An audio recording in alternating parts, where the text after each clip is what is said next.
कल हमने इन्वेस्टमेंट तक का ग्रुप क्लियर किया था। आज हम लोग आगे बढ़ते हैं। लोन एंड एडवांसेस का क्या मतलब है?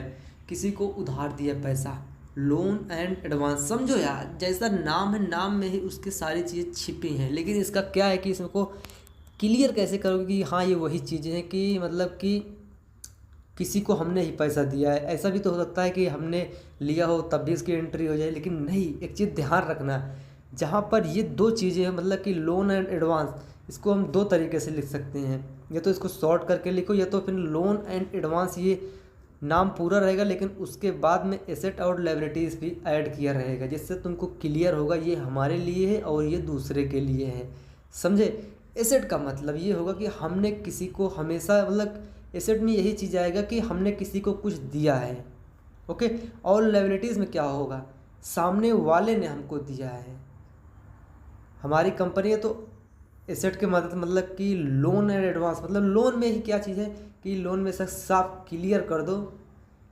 अभी मैं क्या ही बताऊँ यार, तुमको भी नहीं समझ में आ रहा होगा, मैं बुझा रहा हूँ। तो देखो, जितनी जगह पे आपको जितने भी ग्रुप्स में एसेट मिलेगा, समझ लो तुमने अपने पास से दान किया है, उसको तुमको रिकवर भी करना पड़ेगा, वो छोड़ो। अब बात आती है लायबिलिटीज़ की। तो समझ लो किसी ने तुम्हें दान किया है, तुमने उनसे लिया है, किसी ने तुमको दान दिया है। एसेट और लायबिलिटीज़, इन दोनों का मतलब यही रखना। ओके। थोड़ा मतलब दिमाग में यूँ समझ लो, कोई बकचोदी की तरह सोच लो। मैं बताता हूँ, देखो, एसेट हमने किसी को दी है, समझे? अभी क्या है कि उसका बकाया बाकी है, तो हमें उसकी लेनी पड़ेगी, समझे? अब उसके बाद आता है लायबिलिटीज़। अब उसमें क्या उल्टा हो गया, एसेट में हमने पहले दिया था, अब लायबिलिटीज़ में क्या होगा, सामने वाला पहले आके हमको देगा। ओके। अब समझो, अब समझ में आ गया होगा शायद से। ओके। अब ये जो है लोन दोनों क्लियर हो गया, लायबिलिटीज़ और एसेट का। अब उसके बाद आता है मिस एक्सपेंसेस। इसको ऐसा कह सकते हैं, ऐसा खर्चा जिसका फ़ायदा धीरे धीरे मिलता है। जैसे कि देखो, अब मैं तुमको एकदम सिंपल लैंग्वेज में बताऊँ। आप यूट्यूब पर वीडियो देखते हो, जो उस पर प्रचार आता है, हमारा फ़ायदा उससे नहीं होता। फ़ायदा होता है जो वीडियो बनाया, जो क्रिएटर है। लेकिन उससे क्रिएटर से भी ज़्यादा फ़ायदा होता है उस कंपनी का जिसका एडवर्टाइजमेंट है, वो प्रचार चल रहा है। क्योंकि उसने प्रचार लगाया है तो लोग देखेंगे। उसने 100 रुपये का प्रचार लगाया, अगर वो 50 लोगों तक गया, एग्जाम्पल 50 लोगों तक गया, 100 रुपये का प्रचार लगाया, जो जिस प्रचार में जिस चीज़ का ऐड चला रहा है, जो चीज़ बेच रहा है, वो प्रोडक्ट है, अगर 500-600 रुपये का हुआ, अगर उसको 10 लोगों ने भी ख़रीद लिया, तो उसका एडवर्टाइजमेंट का भी क्लियर हो गया, उसको मुनाफा मिल गया, उसका माल भी।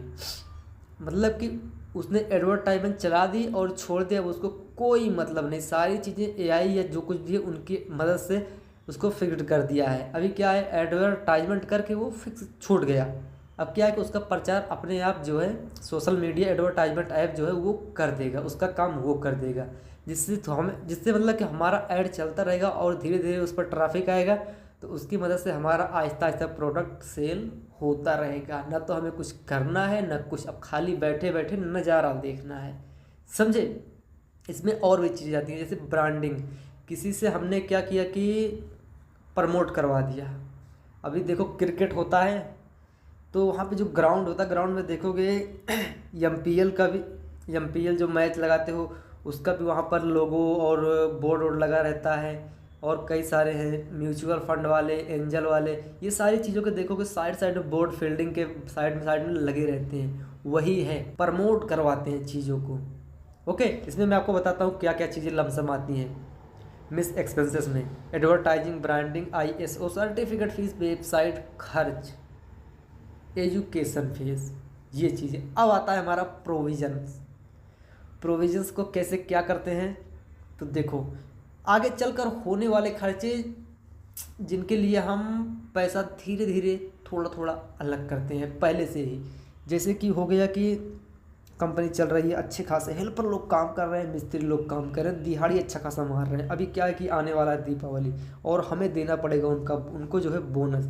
हमें ये चीज़ पक्का क्लियर है, दीपावली को बोनस देना ही पड़ेगा, चाहे 100 रुपये दोगे तो काम नहीं होगा, कम से कम एक अच्छा खासा 2-4 लोग हैं, पौवा खंबा भर का जुगाड़ हो जाना चाहिए, तो उनके लिए व्यवस्था करनी पड़ेगी। ओके, एक तो बोनस हो गया, और दूसरा टैक्स जो कि जीएसटी है उसको भी देना पड़ेगा। समझ लो ये चीज़ें आपके लिए क्लियर है कि आपको इनके लिए पे करना है। तो आप क्या करोगे, पहले से थोड़ा थोड़ा बजट बना के रखोगे ताकि एक बार में सारा बोझा सर पर ना आए। और जैसे कि होगी महीने की सैलरी, ऐसे ऐसे चीज़ें हैं जो कि आपको प्रोविजंस के अंदर मिलेगी बचा बचा कर रखने के लिए एंट्री में। अब उसके बाद आता है हमारा परचेस वाला अकाउंट। अब देखो भैया इसमें और भी ज़्यादा मज़ा आएगा। सामान खरीदने में जो पैसा गया, ठीक है, हमने पैसा लिया, बाज़ार में गए, धनिया सब्जी आलू टमाटर ले आए। अब क्या हुआ, कंपनी के मालिक हम हैं, हमारा पैसा गया। जो हमारे पास काम कर रहा है उसका पैसा नहीं गया, तो क्या हुआ, हमारा पैसा जो हमने खर्च करके सारी चीज़ें लाई है उसकी एंट्री इसी में करेंगे। समझे। अब जैसे कि हो गया कि हमने साग सब्जी ले ली, ओके, किराना स्टोर से भी कुछ चना वना खरीद लिया, और ऐसी ऐसी चीज़ें हैं कि हमने कुछ कपड़े भी खरीद लिए।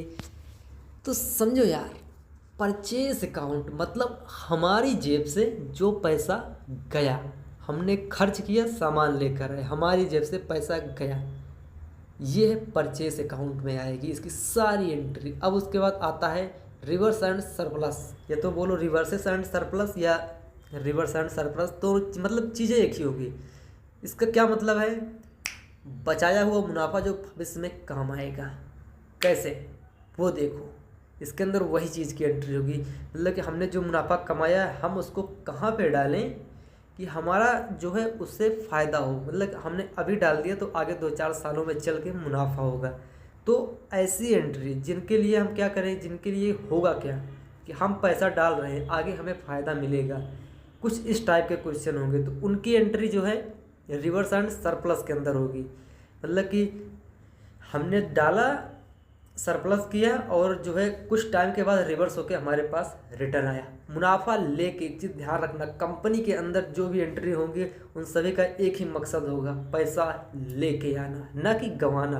गंवाएगा 2, लेके आएगा 4। ओके, अब इसको यूज कहाँ कहाँ पे करेंगे वो देखो। पहला नंबर तो व्यापार में, दूसरा री इन्वेस्टमेंट फंड, और जैसे कि इमरजेंसी फंड, ग्रोथ फंड, बचत फंड, या स्टॉक मार्केट नहीं, स्टॉक के कुछ शेयर खरीद लिए या किसी कंपनी के कुछ शेयर खरीद लिए, हमने वहाँ पे पैसा डाल दिया, उसकी एंट्री इसमें हो गई। अब क्या है कि सरप्लस कर दिया, कुछ टाइम के बाद वो पैसा हमारा कमाएगा, बढ़ेगा, उसके बाद रिवर्स हमारे पास आएगा।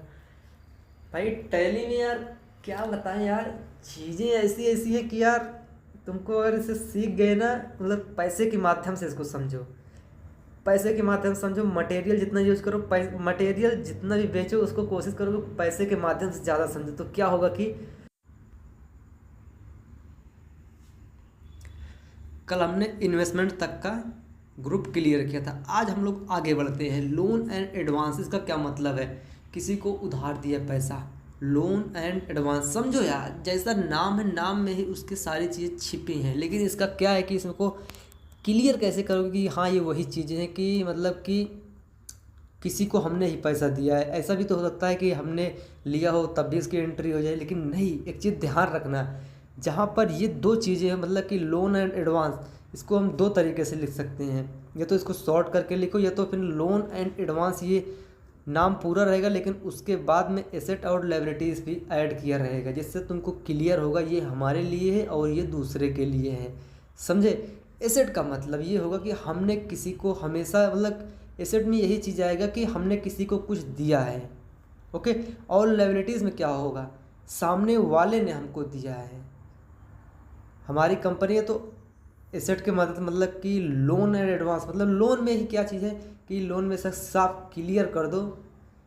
अभी मैं क्या ही बताऊँ यार, तुमको भी नहीं समझ में आ रहा होगा, मैं बुझा रहा हूँ। तो देखो, जितनी जगह पे आपको जितने भी ग्रुप्स में एसेट मिलेगा, समझ लो तुमने अपने पास से दान किया है, उसको तुमको रिकवर भी करना पड़ेगा, वो छोड़ो। अब बात आती है लायबिलिटीज़ की। तो समझ लो किसी ने तुम्हें दान किया है, तुमने उनसे लिया है, किसी ने तुमको दान दिया है। एसेट और लायबिलिटीज़, इन दोनों का मतलब यही रखना। ओके। थोड़ा मतलब दिमाग में यूँ समझ लो, कोई बकचोदी की तरह सोच लो। मैं बताता हूँ। देखो, एसेट हमने किसी को दी है, समझे। अभी क्या है कि उसका बकाया बाकी है, तो हमें उस आप क्या क्या बेचोगे वो आप जानो, आपके पास है। अब उसके बाद आता है हमारा सिक्योर्ड लोन। सिक्योर्ड लोन क्या है, वो चीज़ें मतलब कि सिक्योर्ड लोन तुमको मैं एग्जांपल समझाता हूँ। ये देख लो, तुम्हारे को फ़ोन लेना है, फ़ोन नहीं, तुमको मान लो अपना घर बनाना अच्छा खासा।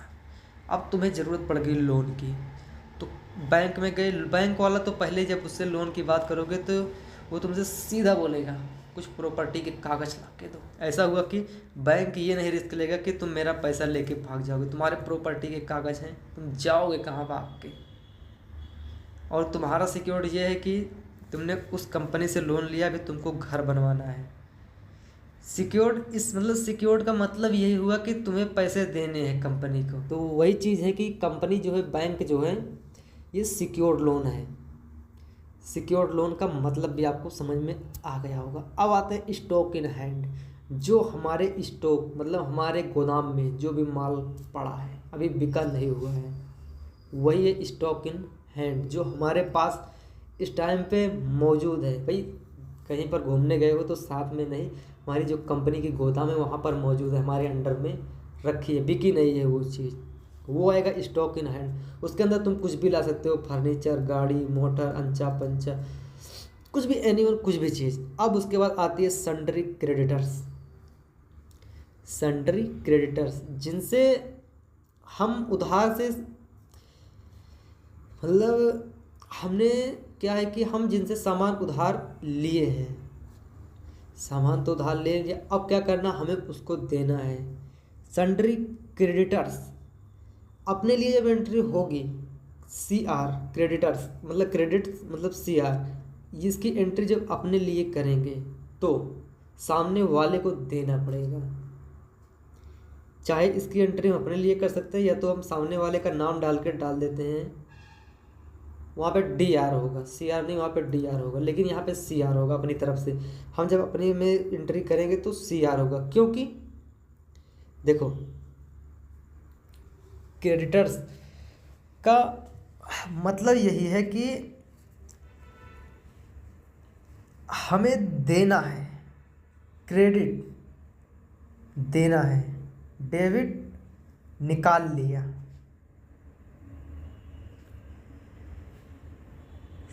मतलब जिनसे हमने उधार में सामान लिया है, हमें उन्हें देना है। सी आर क्रेडिट करना है उन्हें, डी आर उनसे डेबिट करवाना है। समझो, यही है सी आर और डी आर का मतलब। यहाँ पे आपको सी आर और डी आर का मतलब में बहुत सारी कन्फ्यूज होती है। आप लोग ये कन्फ्यूज हो जाते हो कि हम सामने वाले की एंट्री कर रहे हैं कि अपनी कर रहे हैं कि सामने वाले की। तो देखो भैया, इसका एक साफ मतलब रखना। अगर तुमने सामने वाले से माल खरीदा और अब तुम्हें उसको रिटर्न पैसे देने हैं, कुछ उधार हो गई, तो आप वहाँ पे डाल सकते हो साफ साफ सी आर, क्योंकि हमें उसको पैसे अभी क्रेडिट करने। तुम एक चीज़ ध्यान रखना, जब तुम्हारी देने की बारी आए, तुम वहाँ पर एक चीज़ इंग्लिश में यही बोलना, क्रेडिट करना है, और जब लेने की बारी आए तो डेबिट करवाना है। तुम्हें सी आर और डी आर का एकदम पक्का मतलब समझ में आ जाएगा। मिलते हैं अगले वीडियो में, लेकिन एक चीज़ अभी और जान के जाओ तभी तो मिलेंगे। सस्पेंस अकाउंट, ये सस्पेंड नहीं, सस्पेंस, इसका मतलब क्या हुआ कि बहुत ही जल्द आपको समझाता हूँ, मस्त ताकि आप भी बोर ना हो। इसका यही मतलब है, हमारी कंपनी है कि कंपनी नहीं, बैंक, मान लो बैंक है, बैंक में बहुत सारे ट्रांजेक्शन होते हैं, लेकिन कभी कभी ऐसा होता है कि कुछ अननोन ट्रांजेक्शन आ जाते हैं। किसी ने ट्रांजेक्शन किया, कुछ पैसे भेजे, लेकिन क्या है कि उसका नाम नहीं शो हो रहा कि ये किसका है। चलो नाम शो हो गया, लेकिन कारण क्या है इसका आने का, किस जगह इसका यूज है, तो नहीं समझ में आता। तो वो क्या करते हैं, 10,000 रुपये है, 10,000 रुपये उठा के सस्पेंस अकाउंट में डाल दिया, एंट्री कर दी। सस्पेंस अकाउंट में 10,000 की एंट्री पड़ी। जब बाद में कभी क्लियर हुआ कि हाँ ये पैसा इसलिए आया था, तो ठीक है, हाँ इतना पैसा आया था, सस्पेंस अकाउंट में दिखा दिया, इतना पैसा आया था, इसको हमने इधर डाल कर रखा था, लो इस काम के लिए ले जाओ, सस्पेंस अकाउंट में ये आएगा। और एक बात, अगर आपको मैंने एक चार्ट बनवाया जीपीटी से अच्छा खासा, तो आपको उसको क्या करना कि मेरे इंस्टाग्राम पे आना, उस पर सर्च करना ऑफिशियल PM कुशा 60, वहाँ पे मेरा जो है अकाउंट मिल जाएगा। वहाँ पे बायो में जाना, मैंने टेलीग्राम का लिंक दिया है। बाकी आगे आप समझदार हो। बाय।